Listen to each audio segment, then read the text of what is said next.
welcome to the channel. Today we're going to be looking at sim racing in 2023 and beyond. Is sim racing as we know it today under threat? We're going to break it down into bite-sized chunks because some of what we will talk about may have already started. But first, please like and subscribe because we'll be producing more content. 2023 may see the biggest shake-up that will change the face and cost of racing in future.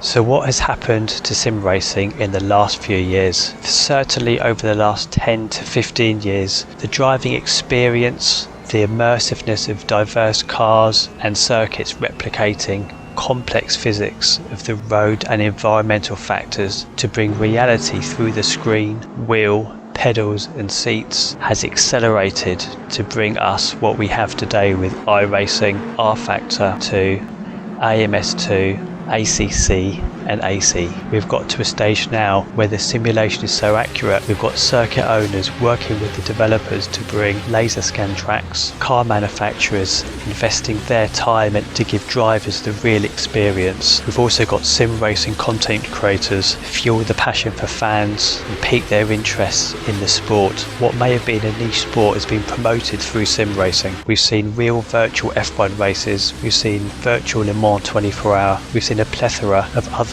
in real life meets sim worlds, elevating the profile of the sport, the sim racing, which also has brought sponsors, prize funds and revenue for the developers. With this growth and promotion, we've seen stakeholders want more. But who are the stakeholders? The stakeholders are the circuits, the manufacturers, the sports owners, the governing bodies, the game developers. We've previously seen EA lock down a Porsche license for 15 years to make an open world arcade game. Since that license expired, we've seen Porsche in all the simulations. We've seen Porsche Cup races.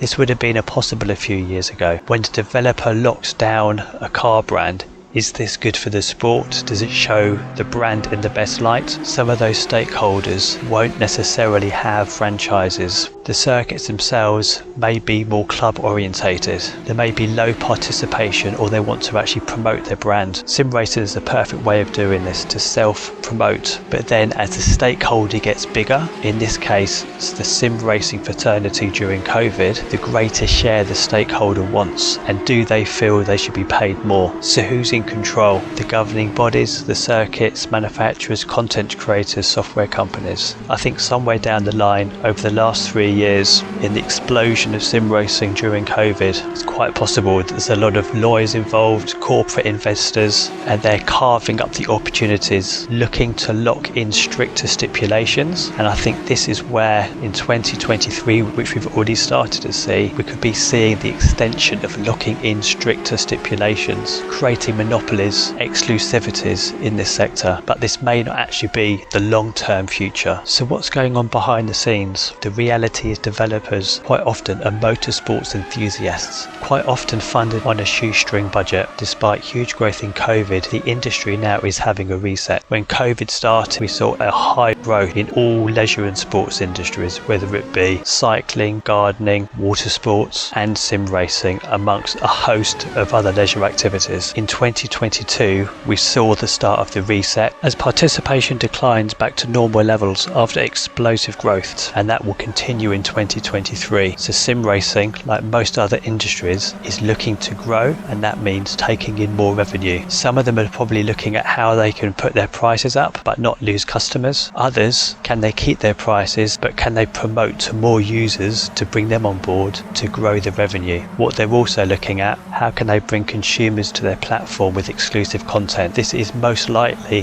a byproduct of the growth of the industry, where series promoters are happy to sell off a license to an exclusive platform. Most recently we've seen an issue with iRacing in Indy 500. iRacing will no longer be able to promote anything IndyCar related. We saw this a few months ago with IndyCar, who've continually installed from signing with Reza on AMS2. We've seen Silverstone pull out of R-Factor which means new consumer purchasers will be unable to have access to Silverstone. It is quite possibly that this will be the start of some more challenging times. Despite iRacing and AMS2 not having access to official IndyCar content, it looks like the official IndyCar title won't even be available until 2024. Remember, EA bought Codemasters to gain the F1 title. The irony is F1's not even a sim, not laser scanned, questionable physics. But for sim racers, this may actually be the only option in the future to drive an F1 car. Of course, there's no doubt content creates new fans. In the UK, the Indy 500's not shown on mainstream TV. I didn't grow up with oval racing, but Project Cars 2 got me into oval racing.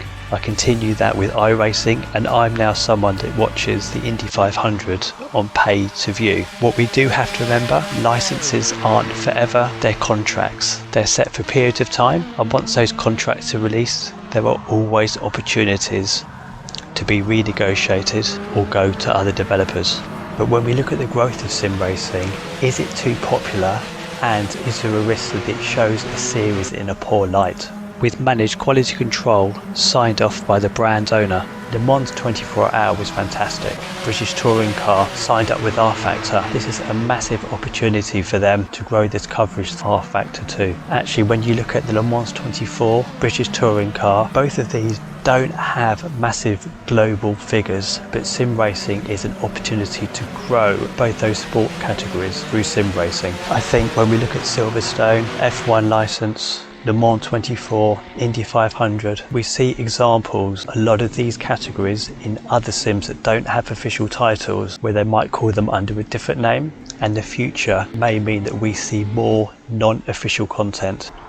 I think 2023 will be quite interesting. We could see the industry go one step backwards. We might see less official content. We might see more official content from smaller race series. Things are cyclical.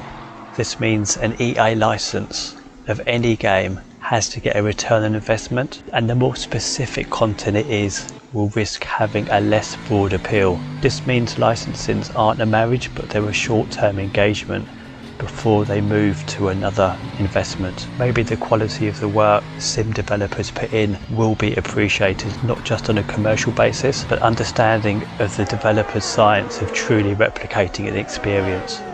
Circuit promoters and car manufacturers can all benefit from truly emulating a raw, immersive experience. If sim titles can't produce official content, we might even see more opportunity of a modding content from enthusiasts.